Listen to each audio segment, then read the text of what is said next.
আজকে আমাদের যান্ত্রিক ত্রুটির জন্য অনুষ্ঠান শুরু করতে দেরি হওয়ার জন্য আমরা সকলের কাছে ক্ষমা সুন্দর দৃষ্টি আশা করতেছি।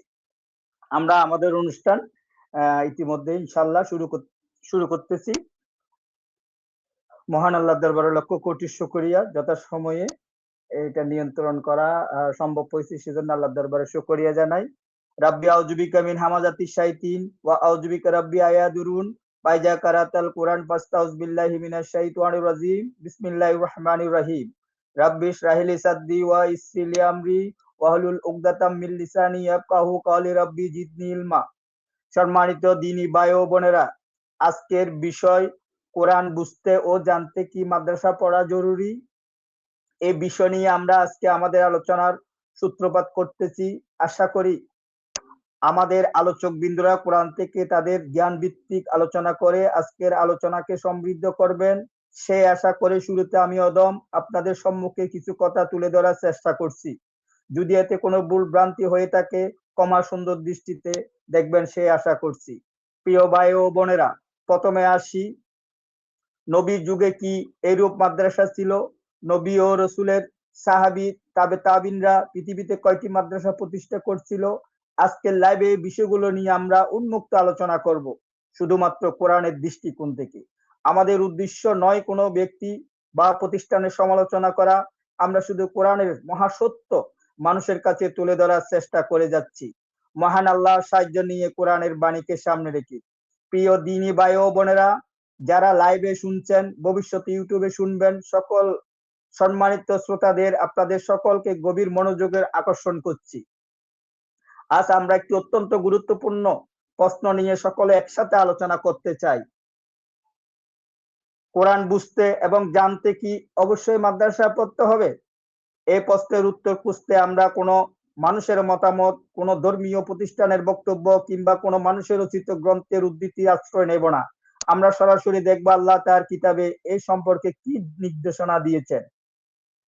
প্রিয় ভাই ও বোনেরা, প্রথমে লক্ষ্য করুন, আল্লাহ বলেন, এটি একটি বরকতময় কিতাব যা আমি নাজিল করেছি, অতএব তোমরা এর অনুসরণ করো এবং তাকওয়া অবলম্বন করো, যাতে তোমাদের প্রতি দয়া করা হয়। সূরা আনআম 155 নম্বর আয়াত। এখানে আল্লাহ কোরআন নাজিল করার কথা বলেছেন এবং মানুষকে এর অনুসরণ করার নির্দেশ দিয়েছেন। কিন্তু প্রশ্ন হলো, এই কোরআন কি মানুষের বোঝার জন্য সহজ, নাকি কেবল বিশেষ কোনো প্রতিষ্ঠানে পড়াশোনা করা ব্যক্তিরা এটা বুঝতে পারবে? এবং এর কর্তৃত্ব নেতৃত্ব একমাত্র কি তাদের হাতে নিয়ন্ত্রিত হবে?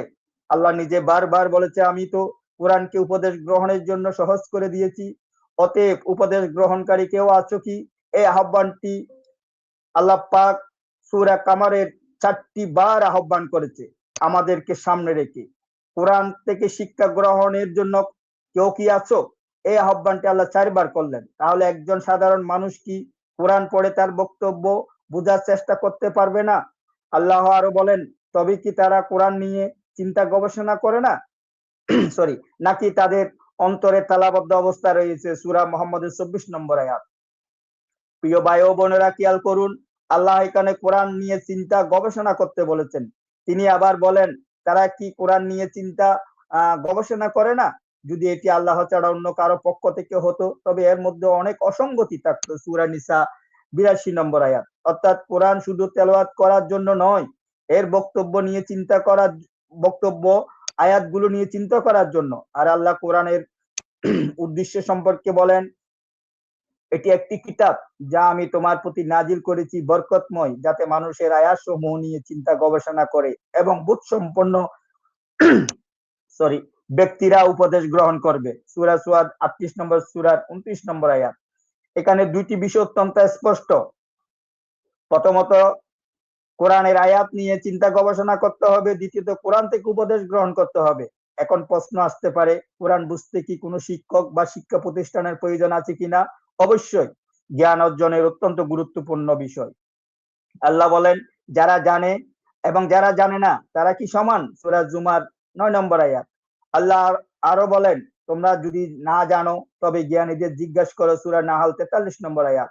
সুতরাং কোরআন বুঝার ক্ষেত্রে জ্ঞানী ব্যক্তির কাছ থেকে শেখা বা জিজ্ঞাসা করা নিষিদ্ধ নয়, বরং না জানলে জিজ্ঞাসা করা নির্দেশ রয়েছে। কিন্তু একটি গুরুত্বপূর্ণ বিষয় আমাদের মনে রাখতে হবে, কোরআন বুঝতে সাহায্য নেওয়া এক বিষয়, আর কোরআন বুঝতে হলে অবশ্যই একটি নির্দিষ্ট প্রতিষ্ঠানে করতে হবে এমন শক্ত আরোপ করা সম্পূর্ণ ভিন্ন আরেক বিষয়। আমাদের দেখতে হবে আল্লাহ কোরআনে কি কোথাও বলেছেন কোরআন বুঝতে হলে অবশ্যই মাদ্রাসায় পড়তে হবে বা মাদ্রাসা তৈরি করতে হবে। কোরআনে কোথাও এমন নির্দেশনা আমরা খুঁজে পাইনি, বরং আল্লাহ মানুষকে কোরআন শুনতে, পড়তে, চিন্তা করতে এবং অনুসরণ করতে আহ্বান করেছে। আল্লাহ বলেন, অতএব তারা কি এই বাণীর প্রতি বিশ্বাস স্থাপন করবে না? সূরা ৮৪ নম্বর সূরার ২০ নম্বর আয়াত। তিনি আরো বলেন, নিশ্চয়ই কোরআন এমন পথের দিকে পরিচালিত করে যা সর্বাধিক সঠিক। ১৭ নম্বর সূরার ৯ নম্বর আয়াত। আরো বলেন, নিশ্চয় তোমাদের কাছে আল্লাহর পক্ষ থেকে এসেছে আলো, সুস্পষ্ট কিতাব, এর মাধ্যমে আল্লাহ তাদেরকে শান্তির পথে পরিচালিত করেন যারা তার সন্তুষ্টি অনুসরণ করে। ৫ নম্বর সূরার ১৫-১৬ নম্বর আয়াত। অতএব কোরআন নিজেকে মানুষের জন্য হিদায়াত কিতাব হিসেবে উপস্থাপন করেন। আল্লাহ বলেন, এই কিতাব, এতে কোনো সন্দেহ নেই, মুত্তাকিদের জন্য পথ নির্দেশ। সূরা বাকারা ২ নম্বর আয়াত। এখন আসুন আমরা নিজেদের কাছে একবার প্রশ্ন করি, প্রিয় ভাই ও বোনেরা, যদি কোরআন হেদায়েতের কিতাব হয়, যদি আল্লাহ বলেন এটি উপদেশ গ্রহণের জন্য সহজ করা হয়েছে, যদি আল্লাহ কোরআন নিয়ে চিন্তা ভাবনা গবেষণার করতে বলেন, তাহলে আমরা কি নিজেরাই কোরআন পড়বো, নাকি অন্যকে দিয়ে কোরআন পড়িয়ে আমাদের রুহের উপর সোয়াব বসিয়ে যাব? অবশ্যই কোরআন পড়ব, তবে কোরআন পড়ার সময় আমাদের অহংকার করা যাবে না, নিজের অজ্ঞতা স্বীকার করতে হবে। কোনো আয়াত বুঝতে সমস্যা হলে জ্ঞানীদের কাছে জিজ্ঞাসা করতে হবে, কারণ আল্লাহ বলেছেন, তোমরা যদি না জানো তবে জ্ঞানীদের জিজ্ঞাসা করো। আর কোরআন সম্পর্কে তাড়াহুড়া করে কথা না বলার জন্য আল্লাহ সতর্ক করেছেন, তোমার প্রতি এর ওহী সম্পূর্ণ হওয়ার আগে কোরআন নিয়ে তাড়াহুড়া করো না। ২০ নম্বর সূরার ১১৪ নম্বর আয়াত। এবং আল্লাহ তার রাসূলকে দোয়া শিখিয়েছেন, হে রব, আমার জ্ঞান বৃদ্ধি করুন। ২০-এর ১১৪। তাহলে আমাদের অবস্থান কি হওয়া উচিত? আমাদের বলা উচিত, মাদ্রাসা পড়াশোনা করা কোরআন ও ইসলামী জ্ঞান অর্জনের একটি মাধ্যম হতে পারে, কিন্তু কোরআন বুঝতে হলে অবশ্যই মাদ্রাসায় পড়তে হবে এমন বাধ্যতামূলক সত্য যেহেতু কোরআনে আমাদের দেয়নি, তাই আমরা চোখ বন্ধ করে বলতে পারি ইসলাম শিক্ষার জন্য মাদ্রাসা শিক্ষা বাধ্যতামূলক নয়, বরং সহায়ক হতে পারে। কোরআন প্রত্যেক মানুষ জাতির জন্য আল্লাহ নাজিল করেছে। আল্লাহ বলেন, এটি মানুষের জন্য সুস্পষ্ট প্রমাণ ও পথ নির্দেশ, রহমত। সূরা জাসিয়ার ২০ নম্বর আয়াত। তিনি আরো বলেন, এটি তো কেবল বিশ্বজগতের জন্য উপদেশ, এটি নির্দিষ্ট কোনো জাতি গোষ্ঠীর কিতাব নয়, বরং মাদ্রাসা শিক্ষায় এই কিতাবকে এক জাতি, এক গোষ্ঠী কেন্দ্রিক করে ফেলেছে বলে আমরা বিশ্বাস করি, যাহা কোরআনের মূলনীতি বিরোধী বলে মনে হয়। সূরা ইউসুফের ১৬০ নম্বর আয়াত। তাই আসুন আমরা কোরআনকে শুধু তাকের উপর রেখে নয়, শুধু অন্যের মুখে কোরআনের কথা শুনে অন্ধ বিশ্বাস করে যেন সেই পথে না চলি, বরং নিজেরাই কোরআন পড়ি, অর্থ বোঝার চেষ্টা করি, আয়াত নিয়ে চিন্তা করি, না বুঝলে জ্ঞানীদের জিজ্ঞাসা করি, যা সত্য হিসেবে বুঝতে পারি তা জীবনে বাস্তবায়ন করার চেষ্টা করি। আল্লাহ বলেন, যারা আমার পথ নির্দেশ অনুসরণ করবে তারা পথভ্রষ্ট হবে না এবং দুর্ভাগ্যগ্রস্ত হবে না। সূরা তাহা ১২৩ নম্বর আয়াত। শেষে আমি একটি প্রশ্ন রেখে যেতে চাই আমার প্রিয় ভাই বোনদের উদ্দেশ্যে, যারা শুনবেন তাদের প্রতি। আল্লাহ যখন কোরআনকে মানুষের জন্য পথ নির্দেশ বলেছেন, কোরআনকে উপদেশ গ্রহণের জন্য সহজ বলেছেন এবং কোরআন নিয়ে চিন্তা গবেষণা করতে বলেছেন, তখন আমরা কি কোরআনের সঙ্গে নিজের সম্পর্ক তৈরি করব, নাকি শুধু অন্যের ব্যাখ্যা বা মুখের কথার উপর নির্ভর করে থাকবো? ভেবে দেখার সময় হয়েছে প্রিয় ভাই ও বোনেরা। আসুন আমরা কোরআন পড়ি, কোরআন বুঝার চেষ্টা করি, না জানলে জিজ্ঞাসা করি, আয়াত নিয়ে চিন্তা করি এবং সর্বোপরি আল্লাহর কিতাবের নির্দেশ অনুসরণ করি।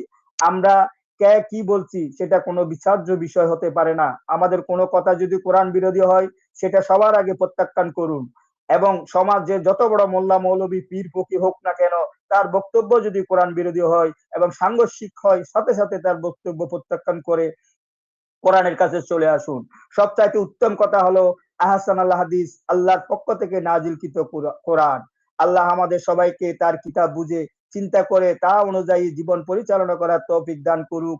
আমরা যেন আমাদের কোরআন প্ল্যাটফর্ম এর মাধ্যমে কিয়ামত পর্যন্ত কোরআনের বাণী প্রজন্মের পর প্রজন্ম প্রচার করতে পারি, আল্লাহর কাছে সেই সাহায্য কামনা করে আমরা আজকের আহ্বানটি আজকের মতো শেষ করছি। যারা মনোযোগ সহকারে এতক্ষণ ধরে কথাগুলো শুনেছেন তাদেরকে ধন্যবাদ জানাই। এবং আল্লাহর কাছে দোয়া করি আল্লাহ যেন তাদের প্রত্যেকে অন্তত কোরআনের নূর দিয়ে আলোকিত করে, অর্থাৎ প্রত্যেকের অন্তরকে কোরআনের নূর দ্বারাই আলোকিত করে।